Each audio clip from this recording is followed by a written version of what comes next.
2 shkolla në Shkodër po i nënshtrohen rekonstruksionit të plot, një investim i bashkisë me Ministrinë e Linjës që synon përmirësimin e kushteve për nxënësit dhe mësimdhënjet. Punimet po vijojnë çdo ditë pa ndërprerje me qëllim përfundimin brenda afateve. Në shkollën nëntëvjeçare Dremjeta, ky investim do t'i jap fund problemit të mësimit me turne, duke kthyer godinën një institucion model. Rregullisht ne kena pas 8 dhe 10 klasa masdite që kanë qenë fillorja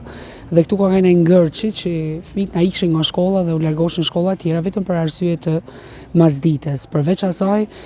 ka një sportiv që ashtu vetëm si sipërfaqe sportive, jo një kan, ka qenë gjithmonë problematike sepse dëshira e madhe e fëmijëve bë aktivitete sportive ishte, por pa mundësi ishte krejt e madhe. E bukra po themi e kësaj gjaja apo këtij projektit është sepse këtë projekti ka bërë një ish nxënëse e shkollës tonë, me atë synin e fëmijës që ka qenë atë shkollë, me dëshirën për me përmirësuar shkollën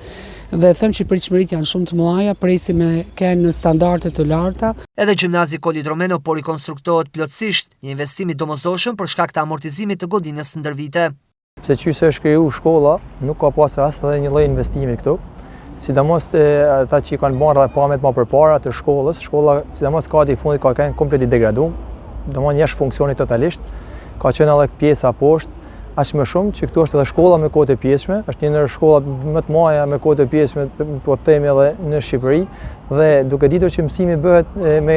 në turn të dytë nga ora 3 e mbasdites, ka qenë jashtëzakonisht e vështirë me kushtet e ngrohjes, me drejtare të thyera, ka qenë një investim i mirëpritur për të gjithë. Këto ndërhyrje në institucionet arsimore janë mirëpritur edhe nga komuniteti i prindërve, vetë mësuesit dhe nxënësit, duke u parë si një hap i rëndësishëm për përmirësimin e infrastrukturës arsimore.